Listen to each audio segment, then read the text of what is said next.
Juan Kapitulo 6, versikulo 35.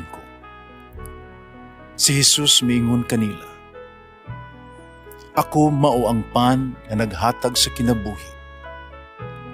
Ang muari kanako dili nagayod gutomon, ug ang mutuo kanako dili nagayod uhawon." Ang mga puno Pan sa kinabuhi.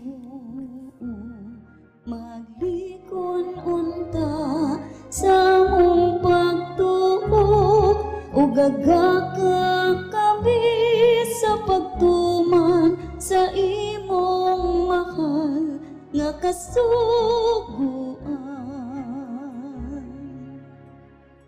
Ang Ginoo naa kaninyo. Santo sa Ebanghelyo sumala ni San Mateo. Samtang nagigsulti pa sa Jesus sa mga tao, miabot ang iyang inahan ug mga igsuong lalaki. Nagtindog sila didto sa gawas ug buot magigsulti kaniya.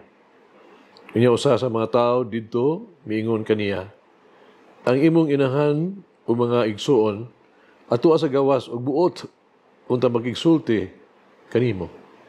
Si Jesus mitubag, "Kisa man ang ako ang inahan? Kisa man ang akong mga igsuon?" Unya gitudlo niya ang iya mga tinun-an ug miingon, "Tanawa, kini sila maong akong inahan ug ako ang mga igsuon. Kay ang magbuhat sa gisugo sa akong amahan nga tuwa sa langit, mao ang akong inahan ug mga igsuon." Ebanghelyo sa Ginoo. Pasalamati ang Ginoo kay siya maayo, ang iyang gugma mulungtad hangtod sa kahangturan. Pasalamati ang Diyos sa tanang mga Diyos, ang iyang gugma malungtaron.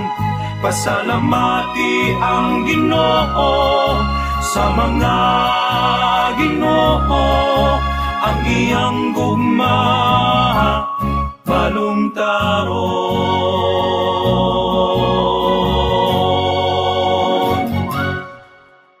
Hinumdum mo ngadto sa babae nga nagtawag sa iyang inahan nga bulahan.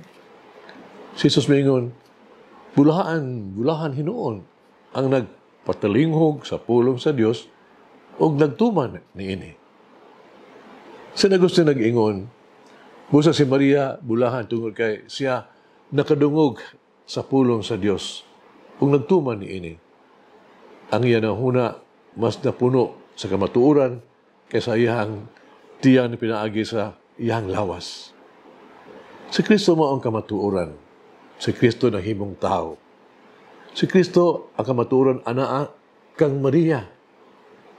Ang unang-una ni Kristo na nahimong tao anaa sa iyang sabakan. Si Maria mo gayud ang physical ug spiritual nga templo sa Dios. Ang Kristohanong katilingban ang simbahan naglangkob sa usa ka bagong espirituhanon nga templo sa Dios. Si Kristo ang pundasyon niini. Og batong pamag-an, no? Cornerstone.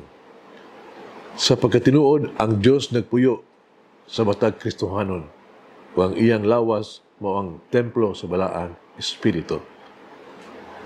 Kita sa mahimong bulahan sama ni Maria, kung nato ang ampingan ang pulong sa Dios sa tuang hunahuna ug kasing-kasing ug ipahinungod ang ato ang kusog sa iyang balaan nga pag-alagad.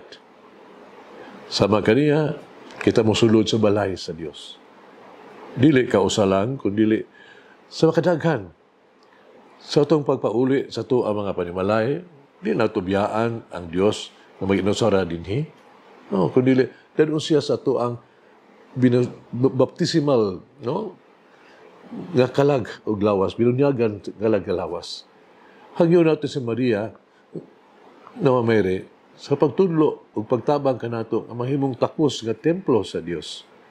Ato ang pagrepresentar sa ato ang mga kaugalingon diya sa templo, upauli kita nga balabi na balaan uban sa presensya sa Dios nga niya kanato. Ato hinumduman Pagpasalamatan ang iyang presensya pinaagi sa padayon, pagtanyag kaniya sa tuang espirituhanon ng mga sakripisyo. Ug sa unang-una, pulong ug buhat, atong huptan ang dinidad sa kabalaan sa puloy-anan sa Dios. Let us pray. As we venerate the glorious memory of the Most Holy Virgin Mary, grant, we pray, bilhin sa digla, O Lord, to her intercession, that we too may merit to receive the fullness of your grace. To our Lord Jesus Christ, your Son, who lives and reigns with you in the unity of the Holy Spirit, one God forever and ever. Amen. Mama Mary, bilhin sa digla, inspire me to rejoice in God, my Savior, who has indeed done great things for me. Mulangin ang Diyos magagaong sa tanan, Amahan, Anak, Espiritu Santo. Amen. May the Lord of the divine mercy bless us all, heal us from all diseases and suffering. Ayun unta niya kita, tanang mga sakit na sa lawas o sa kalag, body and soul. In the name of the Father, the Son, and of the Holy Spirit. Jesus, I trust in you. Amen. Whoever eats the bread of life will never hunger, says the Lord. Kay galaan inyong nabati ang pagpaambit ug hamubong pamalandong sa pulong sa Dios pinaagi sa tulumanon. Pan sa kinabuhi nga gidumala ni Monsignor Daddy Silva. Hangtod na usab sa sunod higayon, daghang salamat.